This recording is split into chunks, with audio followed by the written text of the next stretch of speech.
Hoje é o último domingo da série Mitos, Medos e Mentiras. Eles enganaram você. Estamos falando sobre alguns pontos fundamentais, básicos, porém esquecidos da fé cristã. São aquelas mensagens que nós ouvimos e talvez não encontremos nelas nada de novo. Nenhuma grande descoberta teológica do tipo, eu jamais imaginava que isso estava na Bíblia. No entanto, são mensagens recheadas das bases que nós não podemos abrir mão para ter um cristianismo bíblico e que, infelizmente, muitas igrejas têm feito exatamente isso. Na busca de novidades, na busca de agradar a clientela, estão inventando tantas coisas que estão fugindo do evangelho básico, daquilo que nós aprendemos na Bíblia, daquilo que nós vemos no ministério de Cristo Jesus. Assim, esta série foi pensada para nos provocar a redescobrir as bases do evangelho de Cristo Jesus que nós encontramos na palavra de Deus. E hoje, especificamente terminando essa série, nós vamos fechar falando um pouco sobre graça. Porque graça é um assunto muito comentado, muito citado, muito falado, mas pouco compreendido e muito menos vivido. Até mesmo porque muita gente que fala crer na graça não vive de acordo com a graça. Muita gente que prega sobre graça tem um modo de vida muito mais baseado no que eu preciso fazer, no que eu preciso realizar para agradar a Deus, no que no recebimento da graça que nós já recebemos na cruz através de Cristo Jesus. Bom, nós colocamos o tema dessa mensagem de graça que se alcança, porque se você tem como eu o costume de ler algumas partes não muito lidas dos jornais, você vai ver que tem uma parte do jornal de Piracicaba tem, chamada orações.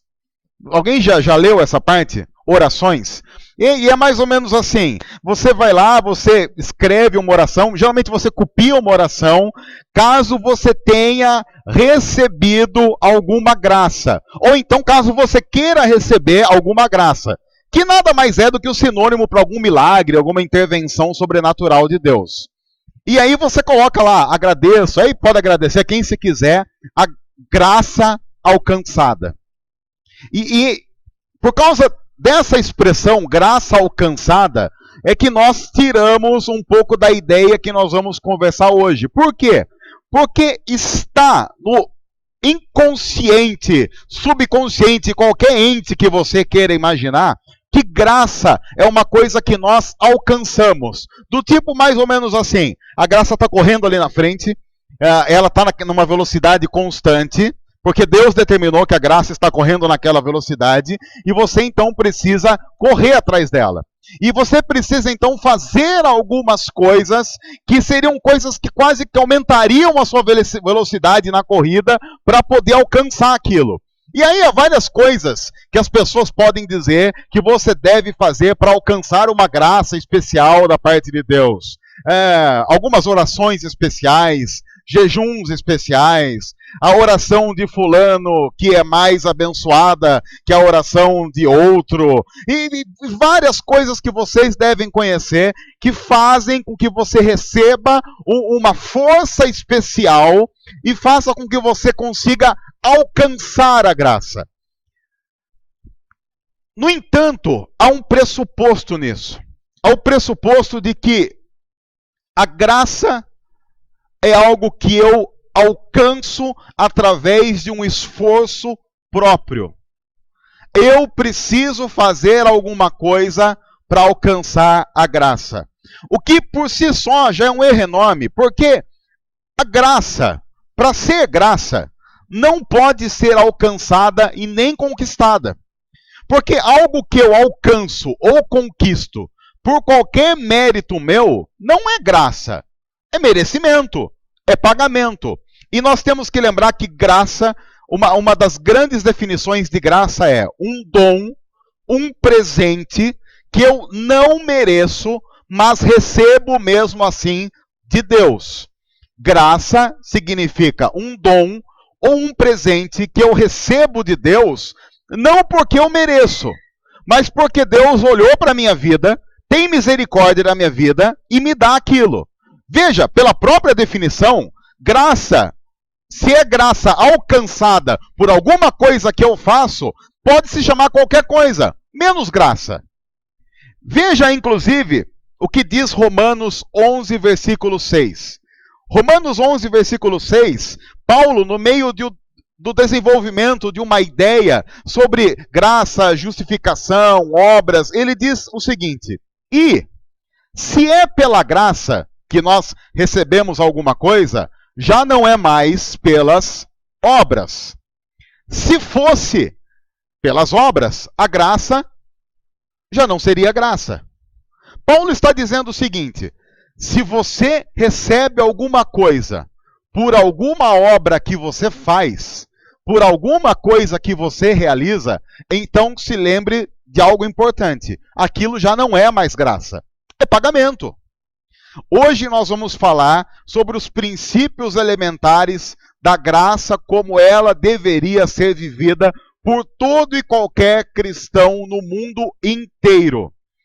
E você vai notar que, quer queiramos, quer não queiramos, alguns pressupostos não graciosos estão atrapalhando a nossa vida e o nosso desenvolvimento diante de Deus. Antes, eu quero fazer uma advertência. A graça não é muito bem digerida por orgulhosos. Por quê? Porque os orgulhosos tendem a achar que tem que ter alguma participação ativa no que Deus faz. Então, se você tem algum tipo de orgulho, talvez essa mensagem não vai ser muito boa para você. Porque nós queremos terminar essa mensagem mostrando que você não presta em nada, que Deus é gracioso e misericordioso em tudo, e por isso que Ele faz em nosso favor o que Ele fez.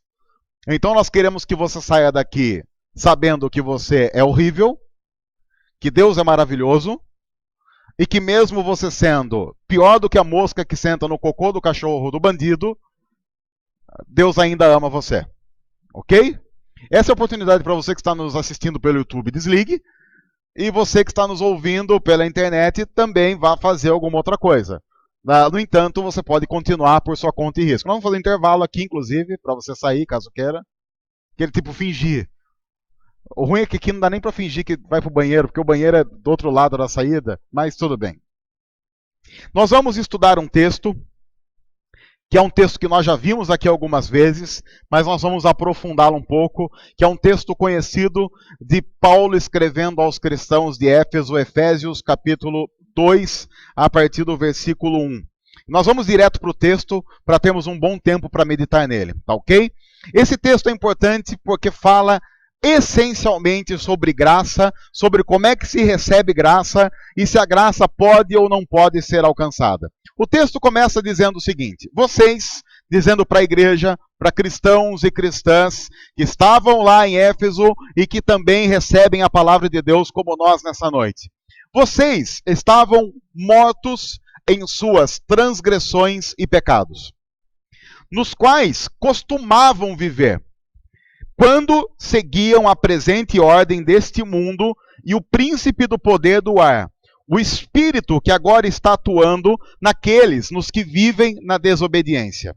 Há algumas coisas importantes que nós precisamos notar no texto antes de continuar a analisá-lo. A primeira coisa é que Paulo afirma que todos nós, independente de raça, dinheiro, credo ou qualquer outra coisa, todos nós, antes de conhecer o Evangelho de Cristo Jesus, antes de sermos alcançados por Deus, todos nós estávamos mortos em nossos pecados e transgressões. A imagem é meio que você está atolado, submerso entre pecados e transgressões. Há tanto pecado e tanta transgressão que aquilo cobre você. Você praticamente morreu afogado no meio de um lamaçal de pecados e transgressões. Seria como colocar você dentro de uma caixa e ir colocando dentro daquela caixa para cada pecado e para cada transgressão que você comete, um pouco de água. Eu não sei, eu não posso dizer com certeza sobre a sua vida, mas eu acho que se nós estivéssemos dentro de uma caixa, podia inclusive ser bem grande, e para cada pecado e transgressão, alguém colocasse um copo de água, em quanto tempo nós estaríamos afogados? Quanto? 3 dias, sei lá. Depende da semana, 2 dias. Se você está muito espiritual, 4, 5 dias. Mas o que Paulo está dizendo é, não importa quem é você. Qualquer pessoa que tenha uma mínima consciência da própria natureza, sabe que o ser humano não é um ser humano bom, como se tem pregado em algumas teorias positivistas por aí. O ser humano é essencialmente mau. Por isso, todos nós estávamos atolados nos nossos pecados e nas nossas transgressões. Nós estávamos sufocados por aquilo que nós cometíamos contra Deus. Porque você não pode esquecer que todo pecado cometido é um pecado cometido contra Deus. Muito mais do que um pecado que você comete contra o próximo ou contra si mesmo. O grande problema do pecado é que a Bíblia diz que o pecado é uma violação de algo que Deus tinha dito, e assim isso se torna um crime contra Deus. É por isso que quando a gente vai para Gênesis, Deus tinha deixado muito claro, eu fiz você perfeito, coloquei você num jardim perfeito, para que você viva uma vida perfeita e plena comigo. Ao colocar a árvore do conhecimento no meio do bem e do mal no meio do jardim, Deus deu ao ser humano a possibilidade de autonomia, viver longe dele. O que significa viver de acordo com pecado. Esse mesmo Deus havia dito, se você comer dessa árvore, você vai morrer. Em todas as áreas da sua vida. Física, espiritual e eternamente. Assim, quando nós pecamos, nós estamos fazendo a opção por viver longe de Deus. E muito mais do que viver longe de Deus, é a opção de viver contra Deus. É dizer, Deus, o Senhor nos criou como nosso Pai. No entanto, nós queremos um outro Pai. Não dá para você imaginar que você chega para o seu pai, o seu pai que está lá no seu RG, que você diga para ele assim, olha, eu não gostei do fato de você ser meu pai, eu quero escolher outro. Você imagina que o seu pai chegaria para você e falaria assim, não, tudo bem, não, ó, tranquilo. Inclusive, na hora da herança, conte comigo.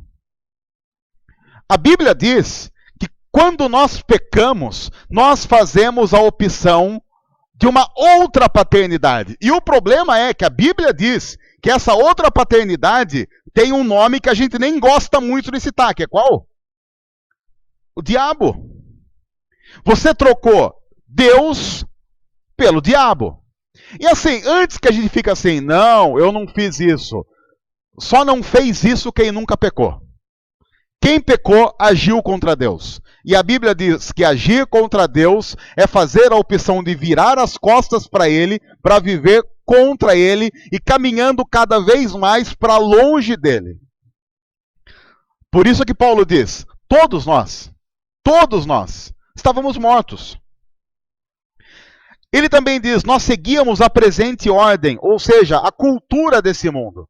Nós seguíamos todos os padrões do mundo em que nós estamos inseridos, vendidos para viver uma vida alienada e longe de Deus. A grande diferença é que nós estávamos imersos nesses pecados e transgressões e nem notávamos, porque o grande problema de uma vida longe de Deus é que o pecado se torna uma coisa tão corriqueira que já não faz mais diferença. Pecar ou não pecar, tanto faz. Fazer a vontade de Deus ou não fazer a vontade de Deus, tanto faz.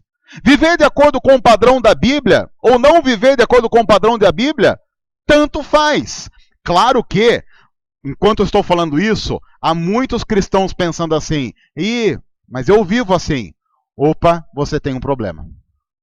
Você tem um sério problema. Porque ele diz que esse espírito, que é quase uma forma de falar das forças espirituais do mal, esse espírito que agia em nós, nos forçando a obedecer ao pecado, ainda atua nos que vivem como? segundo o texto? Na desobediência. Paulo está falando algo aparentemente com uma certa tranquilidade, mas que é pesado. Ele diz assim: há um espírito maligno agindo naqueles que desobedecem a Deus. Notou como o pecado é mais complicado do que a gente possa imaginar? Porque a Bíblia está partindo do pressuposto que o pecado é movido por um espírito maligno em total desobediência e contrário a Deus. É por isso que nós afirmamos aqui domingo após domingo: o pecado é uma grande burrice, é uma transgressão e é um crime que nós cometemos contra Deus. Por isso é que o pecado tem que ser levado muito a sério. Por isso é que o pecado não é simplesmente um pequeno desvio de rota. Não, o pecado é quando nós mudamos completamente a rota, estamos caminhando em direção a Deus e viramos as costas para Deus. É por isso que Paulo está dizendo no texto que nós estamos lendo: vocês estavam mortos. Uma pergunta que sempre se faz e que é importante fazer: o que é que um morto faz? Quais são as grandes ações, aspirações e emoções de um morto? Todo mundo aqui já foi para um velório e todo mundo aqui no velório já ficou olhando para um morto. O que ele faz? Ele fede, o morto fede. Não é culpa dele. Não, até é, mas fede. No máximo o morto ele engana você, porque eu não sei se você é uma pessoa normal, talvez eu vá confessar alguma coisa, alguma normalidade, mas não sei. Se você é uma pessoa normal, você já teve a sensação de que mexeu.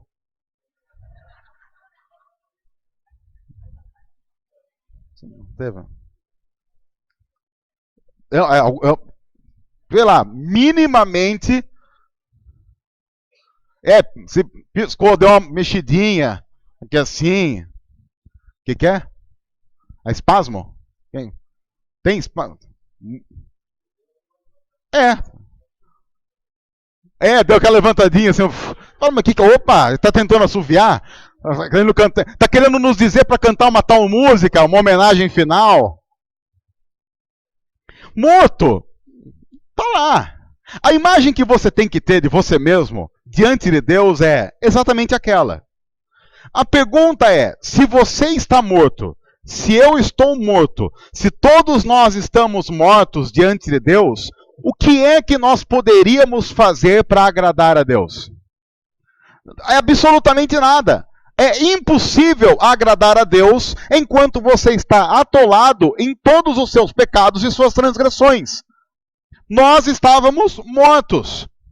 Aí o texto então continua: anteriormente, todos nós também vivíamos entre eles, entre aqueles que vivem na desobediência. E aqueles que vivem na desobediência fazem o quê? Satisfazem a vontade da carne, seguindo os seus desejos e pensamentos. E como os outros, nós éramos, por natureza, merecedores da ira de Deus. Paulo parte do pressuposto de que agora, quando nós conhecemos a Cristo, nós vivemos uma determinada ruptura. Porque ele diz o seguinte: antes de conhecer o Evangelho, antes de conhecer a Cristo, pessoas tinham algumas características impróprias, que não devem ser aquelas características vividas por cristãos e cristãs. Ele diz que nós antes satisfazíamos as nossas vontades. Você já deve ter ouvido assim: deu vontade? Faça. Você já ouviu alguma coisa parecida com obedeça à sua sede? Já ouviu?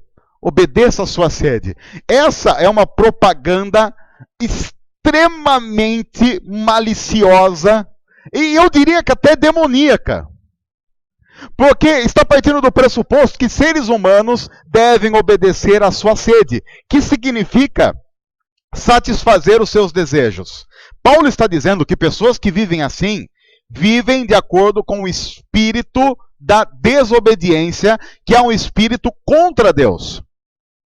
E pessoas que agem assim, como você pode ver no final, são, por natureza, merecedores da ira. Da ira de quem? De Deus. São mortos que mesmo mortos ainda merecem a ira de Deus. Eles satisfazem as suas vontades, ou seja, deu vontade, faça, a vida é curta. Aproveita. Você é jovem.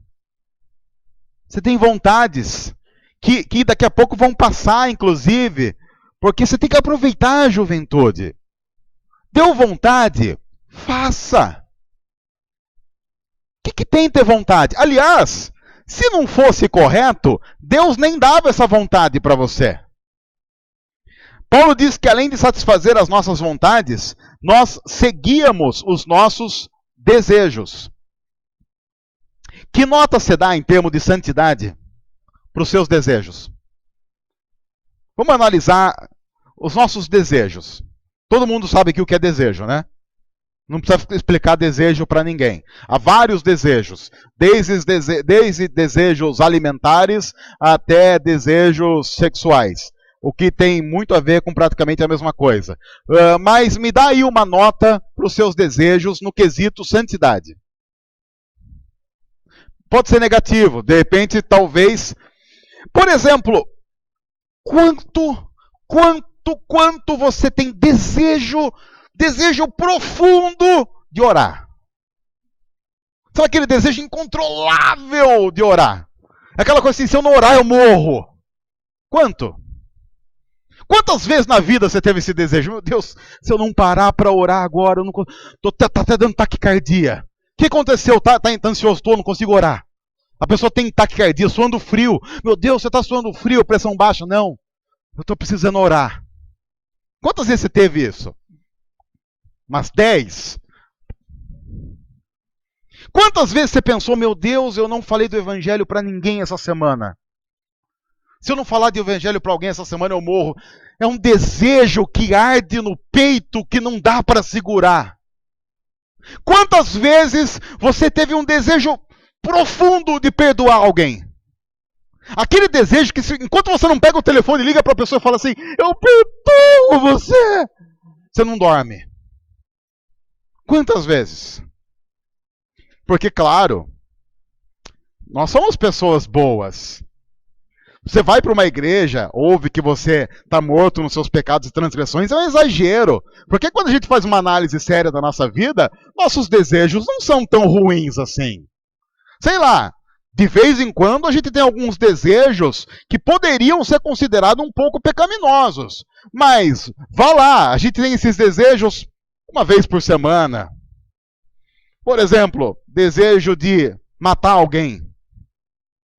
Com requintes de crueldade. Do tipo, eu assisti que houve um tiroteio numa cidade mineira de Itamonte, morreram 9 bandidos, são pessoas que morreram como fruto do pecado, mortos em transgressões. Eu olho para isso e a única coisa como cristão que eu consigo pensar é o quê? Bem feito. Ai, tomara que tenham agonizado um pouco. Ai, tomara que não tenha sido tiro da testa daquela pessoa paga e nem sente dor. Não. Eu não tenho esse desejo. Eu não tenho o desejo de pegar algumas pessoas e fazê-las morrer arrancando uma unha, depois outra unha, laminando-as, como se fossem um pedaço de maminha no espeto. Não, eu não tenho esse desejo. Por quê? Porque Paulo está dizendo que pessoas que têm esse desejo são aquelas que vivem de acordo com o filho da desobediência. Traduzindo, Paulo está dizendo que pessoas que vivem assim, vivem de acordo com a vontade do diabo e seus demônios. E lembre-se que ele disse que antes nós vivíamos assim. Porque agora esse não é mais o padrão de vida que cristãos e cristãs devem viver nesse mundo. Satisfazendo vontades, seguindo desejos e obedecendo os nossos pensamentos. Cá entre nós, esse é padrão natural de qualquer pessoa que viva inserida na cultura em que nós estamos. A pregação da cultura que nós estamos é: siga suas vontades, desejos e pensamentos. Deu na telha? Faça! Faça! Por que não? A vida é curta. partindo desse desejo pecaminoso, eu preciso confessar que eu tenho vontade de matar cristãos quando dizem que a vida é curta. Eu tenho vontade de matar cristãos. Porque a Bíblia sempre fala da eternidade. E aí vem um cristão sem vergonha, que para usar desculpa para pecar, diz que tem que aproveitar porque a vida é curta. Não é. Não é. Aliás, esse é um grande problema da humanidade. Porque a vida sempre é eterna. A Bíblia diz que alguns passarão a eternidade com Deus e que alguns passarão a eternidade com o diabo e seus demônios.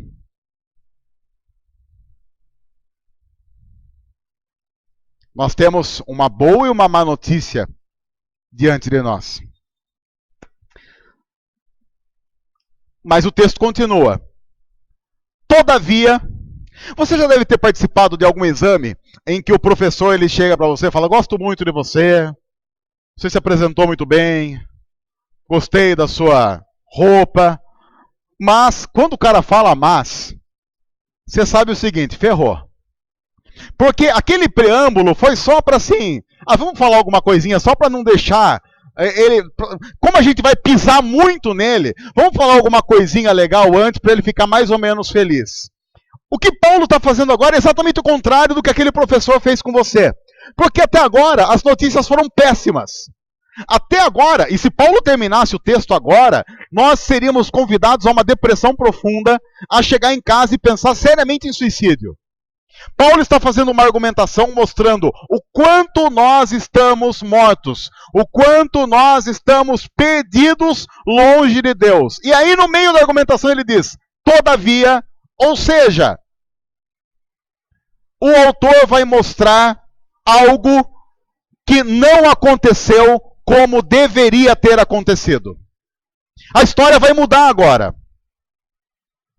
Todavia, Deus, que é rico em misericórdia, por causa do grande amor com que nos amou, deu-nos vida juntamente com Cristo, quando ainda estávamos mortos em transgressões. E aí ele faz uma afirmação categórica: pela graça sois salvos. Quando é que Deus teve misericórdia de cada um de nós? Quando estávamos mortos.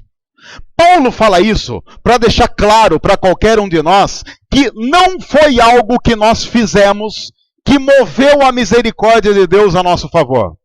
A misericórdia de Deus veio ao nosso encontro pelo simples fato de que Deus é misericordioso e tomou essa iniciativa.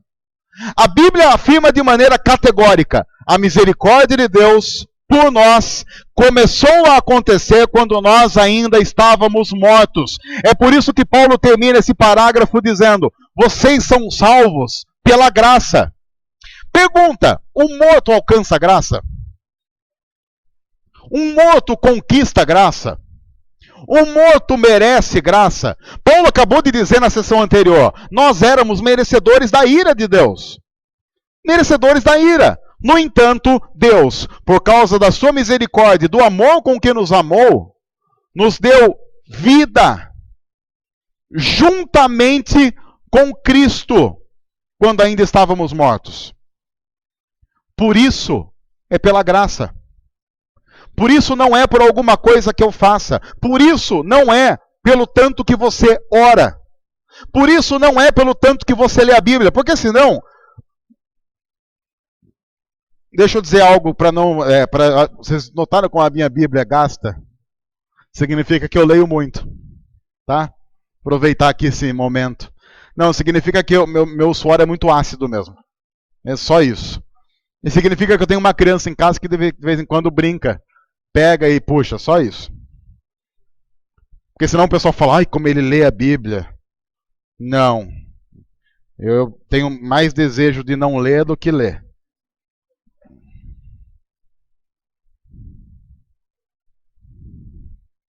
E se eu não tomar cuidado, eu tenho uma tendência natural, porque um dos problemas de pastor é que a Bíblia se torna instrumento de trabalho. Um dos grandes problemas de pastor é que geralmente eles só abrem a Bíblia para preparar sermão.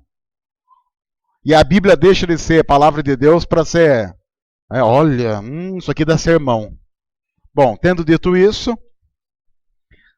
você não pode imaginar que porque você tem uma Bíblia e lê bastante, Deus vai olhar para você e falar assim, olha como ele lê a Bíblia. Ele vai alcançar essa graça. E daí você ajoelha para orar, e se as pessoas olharem para o seu joelho, ele vai estar até marcado. Não foi aquele tombo que você levou, não. É o tanto que você ajoelha. E Deus vai olhar para os seus joelhos e vai falar assim, olha, nesse dia essa marca foi de milho. Ele merece. Tem uma amiga minha que ela olha, eu tenho o joelho marcado, mas é aquela coisa assim, não é coisa que tem cotovelo? Que o pessoal mais porco passa cuspe pra... Como é que é? Ressecado. E tem uma amiga minha que ela teima em dizer que é porque eu oro de joelho. E eu teimo em dizer pra ela que não é. Mas ela teima em dizer que ela fala assim, quando você chegar no céu, eu quero estar do seu lado. A única coisa que Deus vai dizer, olhar pro meu joelho e falar assim, relaxado. Podia cuidar desse negócio aí, né? Coisa feia, dar um hidratante, passar um Monange, vaselina não. Vaselina. Leite de rosas, Mary Kay. Tem um que eu me nego a usar, me nego. Não, como é que é aquele lá? Victoria's Secrets. Victoria's Secrets, não. Nego, seu sonho. Não dá para imaginar, não dá. Não há nenhum pressuposto bíblico que haja qualquer coisa, por mais boa intenção que eu tenha, que sendo feita, faça com que Deus olhe para mim e me aceite. Porque isso, inclusive, não é bíblico. A Bíblia diz, tudo acontece pela graça. Olha a continuação do texto. Deus nos ressuscitou, porque lembra o que Paulo tinha dito? Nós estávamos como? Mortos. Então o que é que Deus fez? Nos ressuscitou com Cristo. Essa imagem é fantástica, porque a Bíblia está dizendo que quando Cristo ressuscita, porque a Bíblia diz que Deus manda Jesus para morrer em nosso lugar, vive uma vida santa, sem pecado, na cruz, todo o nosso pecado é colocado sobre ele, todo aquele nosso pecado que nos afundava, nos sufocava e nos matava, foi tirado de dentro daquela caixa e foi jogado sobre Jesus. E ele então morre. E nós estávamos mortos, Jesus também morre em nosso lugar, e quando ele ressuscita, nós também ressuscitamos, porque ele pega a nossa morte e compartilha conosco a vida dele, num sacrifício que é aceito por Deus. Assim, nós fomos ressuscitados com Cristo. E com ele nos fez assentar nos lugares celestiais em Cristo Jesus, para mostrar nas eras que hão de vir a incomparável riqueza de sua graça, demonstrada em sua bondade para conosco, não porque nós merecemos, mas por causa de Cristo Jesus. Pois vocês são salvos pela graça, por meio da fé. E isto não vem de vocês, é dom de Deus. Não por obras, para que ninguém se glorie.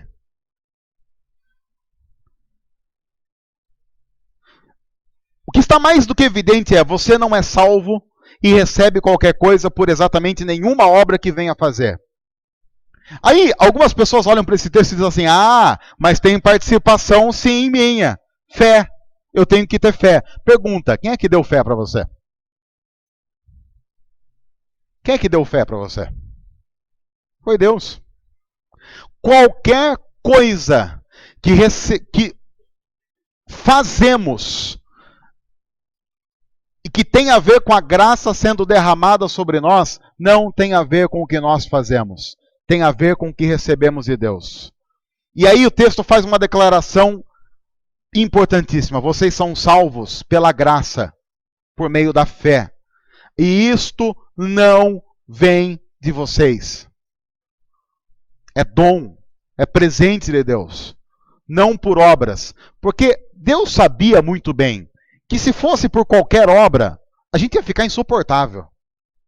Aliás, você conhece crente que não compreendeu a graça e que ele acha que ainda é por causa dele? Existe pessoa mais chata? Não existe. Não existe. Ninguém, nem a sua sogra, é tão chato como alguém que se acha merecedor de alguma coisa da parte de Deus. Ninguém é tão chato do que alguém que se acha santo. Porque os verdadeiros santos de Deus se acham pecadores. E são santos porque recebem a graça reconhecendo que não merecem aquilo. São santos não pelo que fazem, mas pelo que Deus fez na cruz. Pessoas que não compreendem a graça são insuportavelmente chatos. E são aqueles que estão de olho em você. Olha, o crente mais chato é aquele que se acha merecedor da graça e aí ele se acha meio que advogado de Deus na história. Então ele fica perscrutando você. Ele está de olho em você.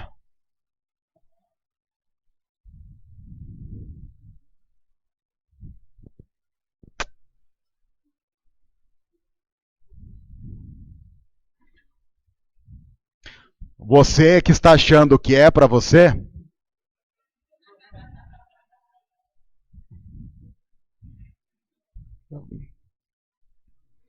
não é de mim que ele está falando. É assim que eu estou falando de todo mundo. Todo mundo é assim. Todo mundo é assim. Nós temos dificuldades com a graça. Porque a gente fica pensando, mas então não tem que fazer nada? E pior, o cara mais desgraçado está pensando assim, então eu vou enfiar o pé na jaca. O mais idiota de todos os cristãos da história está pensando assim, viu? É por isso que eu enfio o pé na jaca. Se você pensa assim, como consequência da graça, você é um dos maiores filhos da desobediência, merecedor da ira de Deus, e vai se ferrar tanto, porque Mateus 7 garante que você vai se ferrar. Garante, tá lá. Você pode ler em casa, fica à vontade, marca Mateus 7. Porque veja o que Paulo vai dizer no final desse texto. Porque somos, como consequência de tudo isso, porque não acabou, como consequência de tudo isso, somos criação de Deus realizada em Cristo Jesus. Para fazermos o quê? Boas obras. Nós somos criação de Deus para obedecer, as quais Deus preparou de antemão para que nós as praticássemos. Mas então não vou fazer nada. Vai sim.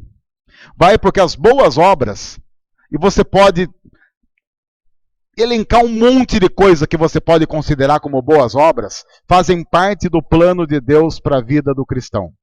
Só que ninguém pode se gabar disso também, de fazer alguma boa obra. Sabe por quê? Porque olha o que a Bíblia está dizendo. Que essas boas obras que nós fazemos já foram preparadas de antemão por Deus, para que nós as praticássemos. Ou seja, qualquer coisa que você invente fazer, obedecendo o mandamento de Deus, Ele já tinha preparado para que você fizesse. Então, não é ideia sua, não é iniciativa sua, não é mérito seu, é apenas obediência daqueles que estão respondendo em amor ao chamado, à graça e à misericórdia de Deus. Não há nenhum mérito humano, nenhum. Eu oro porque eu sou bom. Não, Você ora porque foi movido por Deus para orar. Eu leio a Bíblia porque eu sou bom. Não, eu leio a Bíblia porque eu fui movido por Deus para ler a Bíblia. Ah, eu amo e perdoo porque eu sou uma pessoa boa. Não, você só ama e perdoa porque um dia Deus derramou misericórdia sobre a sua vida e permitiu a você, a imagem e semelhança de Jesus, que você amasse e perdoasse até mesmo os seus inimigos. E você não vai ganhar nada especial, porque imaginar que nós vamos alcançar uma graça especial, levando em consideração que a Bíblia diz que nós ganharemos a eternidade ao lado de Deus, é de uma presunção absurda. Não há... Eu já ganhei. Eu estava morto, Deus teve misericórdia por mim, me ressuscitou, me deu a possibilidade de viver eternamente ao lado dele, no céu que ele preparou, e ainda assim eu vou ficar na ladainha de achar que eu tenho que alcançar alguma graça. A graça foi alcançada. E a história da Bíblia diz que a graça não foi alcançada por nós, foi alcançada por Cristo Jesus, que nos deu de presente. Ele conquistou e nos deu de presente. Ele conquistou e dividiu com a gente. Quero aproveitar. Talvez nem todos aqui saibam que eu sou de Santa Bárbara do Oeste. E nessa semana, uma pessoa que eu amo muito, pela qual eu tenho orado muito, torcido, e que eu espero muito que esteja ouvindo essa mensagem. Orei muito, mas muito tempo. Ganhou 111 milhões na Mega Sena. Eu sou aqui de Santa Bárbara. Aquela parte não era para você, viu? Só para você que não. Eu, infelizmente, não sei de nenhum tio que sumiu, nenhum amigo que desapareceu. Já dei uma olhada no Facebook de praticamente todos os meus amigos de Santa Bárbara. Estão todos lá ainda.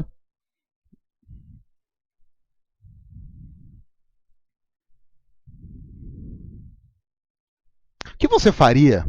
O que você faria se esse cara que ganhou na Mega Sena 111 milhões resolvesse compartilhar com você uma parte? Mas não uma pequena parte, uma boa parte. Daquelas do tipo assim, você tira o extrato, você desmaia.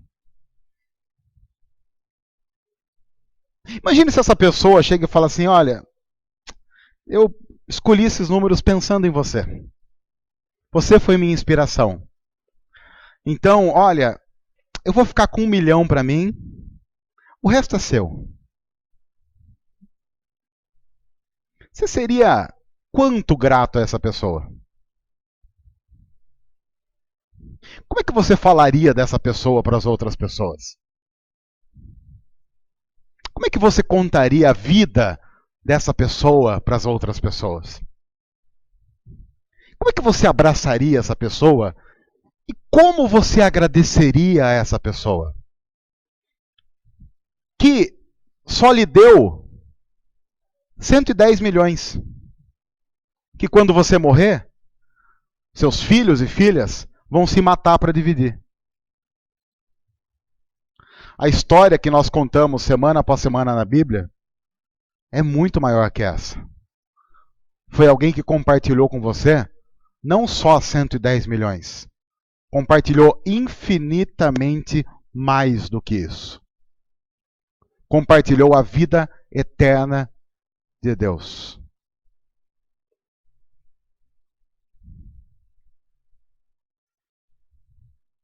Como é que você falaria de alguém assim?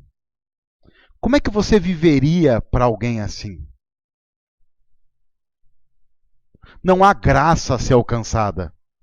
Ela já foi. Quando nós olhamos para a cruz, nós redescobrimos a graça já foi alcançada, já foi conquistada por Jesus e nos dada de presente. Você não precisa fazer nada para agradar a Deus, porque Ele já resolveu se agradar de você em Jesus. O que nós fazemos é fruto de gratidão. Assim, ao sair por essa porta, ao desligar o nosso computador, nós somos chamados a uma vida de santidade, não para que Deus se agrade de nós, mas para demonstrar gratidão, porque Deus um dia olhou para nós de maneira misericordiosa em Cristo Jesus.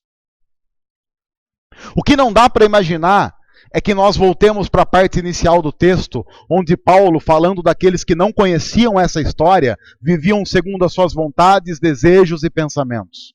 Porque o triste é saber que muita gente, ao terminar o culto e ao ouvir a mensagem do Evangelho, vai voltar para sua casa para viver uma vida tão medíocre a ponto de ainda seguir os seus desejos, pensamentos e suas próprias vontades. Essa é a história daqueles que estão mortos. A história daqueles que estão vivos em Deus é a história da obediência a Cristo Jesus, uma obediência radical aos princípios que a palavra de Deus traz para a nossa vida. Fazendo uma contracultura para a glória de Deus, vivendo para a glória de Deus, estudando para a glória de Deus, casando para a glória de Deus, trabalhando para a glória de Deus. Esse é o chamado que eu e você recebemos em gratidão, não para alcançar alguma coisa, mas porque nós já fomos alcançados. Eu não faço para chegar lá. Eu faço porque Jesus já fez isso por mim. E eu respondo. Eu não sou um agente ativo nessa história. Eu apenas respondo ao movimento que Deus iniciou e terminou na cruz.